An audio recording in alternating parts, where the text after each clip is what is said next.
எத்தனை நாள் அந்த பொண்ணை பார்த்துட்டு இருக்க? மாமா பரவாயில்ல சொல்லு, எத்தனை நாளாக பார்த்துட்டு இருக்க? இப்போதான் மாமா 1 வீக்கா. 1 வீக்கா? நீங்கள் வந்தே 1 வீக் தானடா ஆச்சு.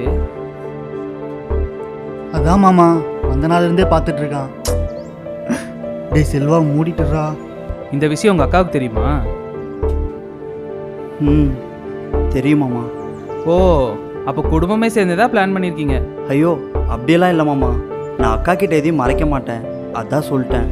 உங்கள் அப்பா உன்னை இங்கே அனுப்பும்போது என்ன சொல்லி அனுப்பிச்சாருன்னு தெரியுமா? மாப்பிள்ளை, என் பையன் மேலே சுத்தமாக எனக்கு நம்பிக்கையே இல்லை, உங்கள் மேலே இருக்க நம்பிக்கையில் தான் அவனை அங்கே அனுப்புகிறேன், இந்த 10 நாள் அவனை கொஞ்சம் பத்திரமா பார்த்துக்குங்கன்னு சொன்னார். இதுக்கு அர்த்தம் எனக்கு அப்போ புரியல, இப்போ தான் புரியுது. இல்லை மாமா, அந்த பொண்ணை பார்த்த உடனே எனக்கு ரொம்ப பிடிச்சிருச்சு, அதான் ட்ரை பண்ணேன். கண்டிப்பாக அவன் நல்ல பொண்ணாக தான் இருப்பான் மாமா. நான் அந்த பொண்ணை பற்றி பேசல, உன்னை பற்றி பேசிகிட்டு இருக்கேன்.